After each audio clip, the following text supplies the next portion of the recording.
Falando nela, a reforma trabalhista entra em vigor no próximo sábado, dia 11. Uma das novidades é a regulamentação do trabalho intermitente.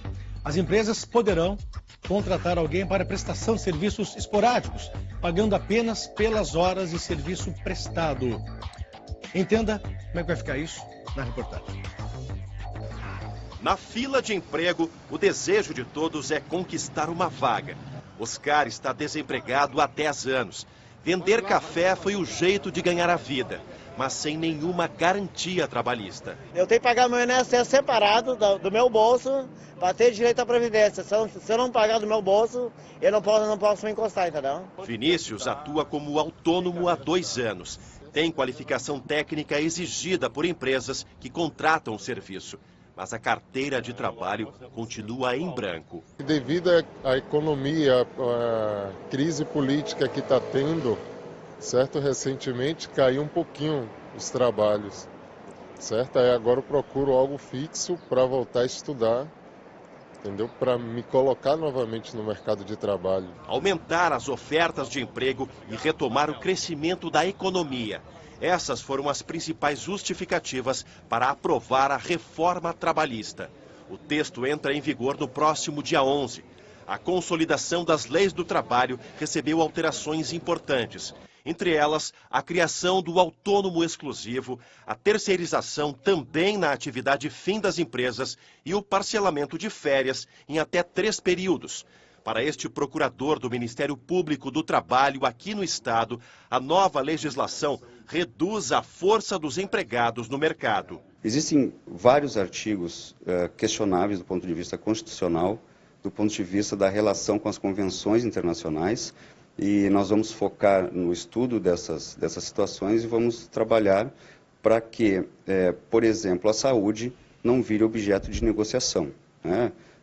Existem vários artigos ali prevendo, por exemplo, amplas jornadas de trabalho, prevendo redução de horário de intervalo, inclusive isso mediante apenas acordo individual, sem a participação do sindicato.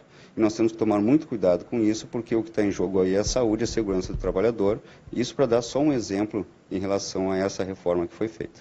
Apesar da contestação de especialistas, a reforma manteve direitos conquistados na CLT, como o 13º salário, férias e FGTS. No entanto, a jornada de trabalho sofreu alterações. O contrato intermitente é uma nova modalidade que entra em jogo e pode provocar mudanças nas relações entre patrões e empregados. Camila cobre férias em um sindicato de Porto Alegre. Há 4 anos, sem atividade formal, ela compara o contrato intermitente aos bicos que faz para sobreviver. No final do ano eu não vou ter o meu 13º, que é um dinheiro certinho, que pode vir no final do ano para te ter alguma garantia. Eu trabalho assim, sem saber o dia de amanhã. O dia é incerto, né? É muito bom, é bom fazer, tipo aqui os biquinhos que eu faço, assim, que a gente diz, né? Trabalhando, mas é uma coisa incerta, pode ter ou pode não ter, né? Na modalidade intermitente, a prestação de serviço não é contínua. Pode ser por horas, dias ou meses, independente do tipo de atividade do empregado e do empregador. O trabalhador não vai ter condições de, por exemplo, programar a sua semana, programar o seu mês, ele não sabe quando vai ser chamado para trabalhar. Vai representar uma insegurança muito grande do ponto de vista financeiro. Quer dizer, ele não pode se programar, por exemplo, para comprar um carro ou comprar uma casa, porque ele não sabe exatamente o que ele vai ganhar no fim do mês. Vai representar, provavelmente, recebimento de salário inferior ao salário mínimo, porque ele vai receber só pelas horas trabalhadas. Pode aumentar até a quantidade de vagas a serem oferecidas, mas isso não vai representar um aumento de ganho para o trabalhador e isso não vai representar por piora para a economia. Espero que um dia as coisas melhorem. Pois é, muita expectativa. Como ficam as coisas aqui para frente? Qual o impacto dessas mudanças na Justiça do Trabalho, por exemplo? Está se adaptando, né? Todos os profissionais da Justiça do Trabalho estão tendo que ler aí as mudanças, enfim, as novas leis, colocar a par da alteração para poder exercer a sua atividade. Sobre isso, eu recebo aqui no estúdio a presidente do Tribunal Regional do Trabalho da 4ª Região, a desembargadora Beatriz Henke. Tudo bem com a senhora? Tudo bom. Obrigado pela presença, seja bem-vinda ao SBT Rio Grande. São muitas mudanças, imagino. A senhora, a sua equipe lá, os promotores, os juízes, todo mundo se debruçando aí em cima da nova legislação para tentar ver o que muda. Né? Evidentemente, se eu lhe perguntar o que muda, é muita coisa que muda. O que mais lhe chamou a atenção? Qual é a principal mudança que pode trazer uma demanda para os tribunais daqui por diante? Eu acho que o que mais chama a atenção é esta, digamos assim... Flexibilização e também essa possível contrariedade da lei com algumas normas constitucionais ou convenções internacionais. Há pouco vocês passaram uma reportagem, falava o procurador do trabalho, Dr. Rogério Fleischmann, e ele pontuou isso. É uma preocupação que nós temos e agora nós vamos ter que, então, nos debruçar sobre isso para verificar em que ponto que a lei flexibilizou, né? Muito, porque o que nós nos preocupamos é em garantir trabalho decente, trabalho digno, né? Trabalho com condições de saúde, de jornada, que sejam compatíveis, né? E que tragam dignidade, além de o ganha-pão de cada dia, vamos dizer assim, de quem presta trabalho. Isso agora nós vamos ter que examinar caso a caso. O próprio trabalho intermitente é uma preocupação, o trabalho das gestantes em atividade insalubre, a redução do intervalo. Antes não era possível que se reduzisse para meia hora sem uma licença de um médico, né, do trabalho, e hoje é possível por convenção coletiva. E tudo isso são normas que impactam as condições e a saúde do trabalho, e o que não se quer é precarizar trabalho, porque me parece que isso aí vai contra assim, todos os avanços civilizatórios que nós conquistamos nos últimos anos. Né? Pois é, muita gente classificou essa reforma trabalhista como um desmonte, um desmanche da CLT. E boa parte dessas leis, dessas emendas apresentadas, eu tenho aqui inclusive um levantamento do Intercept Brasil, que é um site jornalístico, que divulgou os documentos do Edward Snowden, né, o polêmico.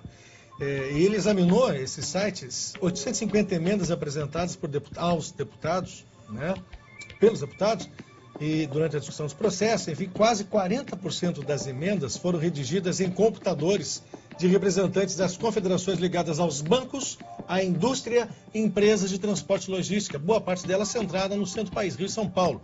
Ou seja, de acordo com o interesse desse grande grupo que movimenta a economia brasileira, né, e muitos políticos indiretamente, né, através de financiamento de campanha, essas mudanças todas acabaram respingando em todo o sistema trabalhista brasileiro. O que a senhora acha disso?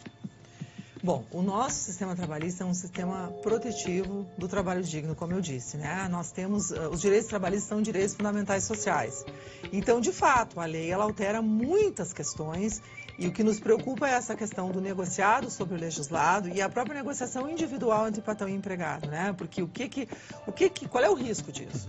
O risco na negociação individual é que o empregado que precisa do emprego, ele não tem condições tem moeda na barganha de dizer, não, mas eu não vou aceitar. Não quer, sai fora e vai olhar para outro. É uma imposição do patrão. Né? Exato, por isso que a lei tem esse conteúdo protetivo. É como um estatuto mínimo, menos que isso não pode, porque aí é precarizar trabalho. A partir daí, aquele empregador tem mais condições, que pode pagar mais, está liberado. E agora a lei, então, ela coloca essa situação do trabalhador poder negociar diretamente e também na negociação coletiva, em algumas questões, ela modificar a lei, como a questão do intervalo, por exemplo, que parece uma bobagem, mas não é. Porque em algumas atividades não é possível fazer um intervalo de 30 minutos, sem prejudicar a saúde, sem favorecer o acidente de trabalho, sem, né, ficar surdo depois porque não faz aquela pausa necessária. Em outras pode ser possível, mas a CLT atual prevê essa possibilidade de um médico do trabalho fazer uma inspeção e dizer aqui pode, aqui não pode. E a nova lei permite que isso seja feito por negociação, né, coletiva, em alguns casos até negociação individual, como a jornada de 12 por 36.